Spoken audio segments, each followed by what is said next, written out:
Leeds United finally found their number 9 for the 2018-19 season yesterday in Patrick Bamford.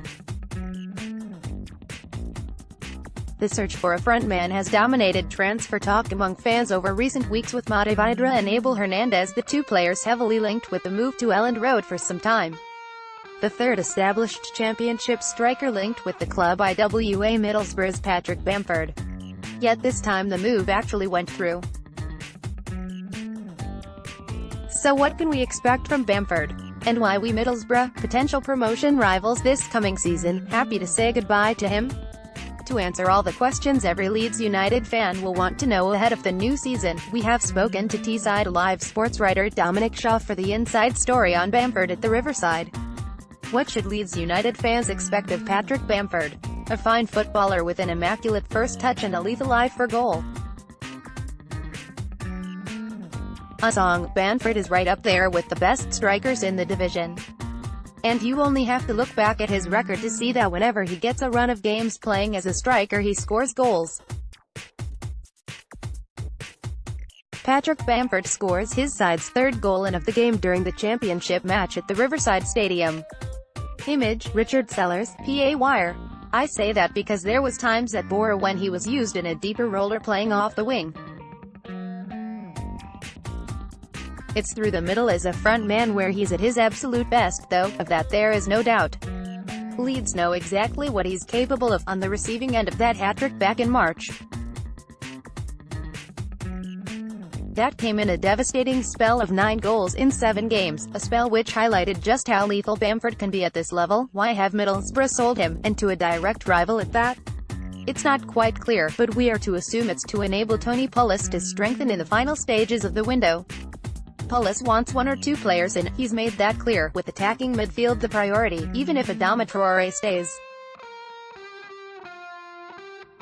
Borough aren't short on strikers, with Rudy Justid, Brett Assombalonga and Ashley Fletcher also on the club's books. Whether any of those players are better finishers than Bamford, though, is up for debate. That said, Justid is likely to start the new season as first-choice striker and Assombalonga finished last season as first-choice striker. And Pulis is also open to the idea of bringing another frontman in.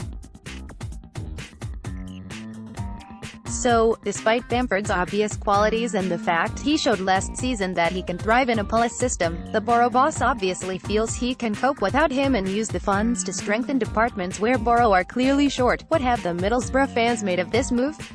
The general social media reaction has been one of surprise and disappointment. Bamford is a very popular figure on Teesside and has been since that outstanding campaign in 2014-15 when he was named the league's player of the season. Some supporters are reluctant to pass judgment until the end of the window in the hope Pulis will have something up his sleeve to add an attacking spark to the Borough squad. Why has he not hit the same heights of his first Borough spell? He did, but only for a short period of time in February and March last season. The first half of last season was a bizarre time on Teesside, with Gary Monk fumbling around to find his best team. Bamford was one of several players who found himself in and out, unsure week to week of whether he'd get the nod that weekend. What was clear at that stage, though, was that Brett Assombalonga was the first-choice striker, and if Borough were playing 4-2-3-1 then Bamford would have to settle for a slightly deeper role. Patrick Bamford looks dejected after the championship playoff semi-final first-leg match between Middlesbrough and Aston Villa at Riverside Stadium on May 12, 2018. Image, Alex Livesey, Getty Images. The back end of the Premier League campaign was about batting Bamford back into life at Borough. He'd hardly played in various loan spells elsewhere, and when he first returned he looked a shadow of the player who'd shone so brightly at the Riverside previously.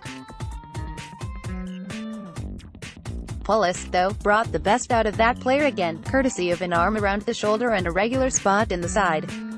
Bamford was happy to admit that he didn't necessarily think he'd fit into a Pulis team when the Welshman was appointed, but he was more of a success than any of the club's other strikers in the second half of last term.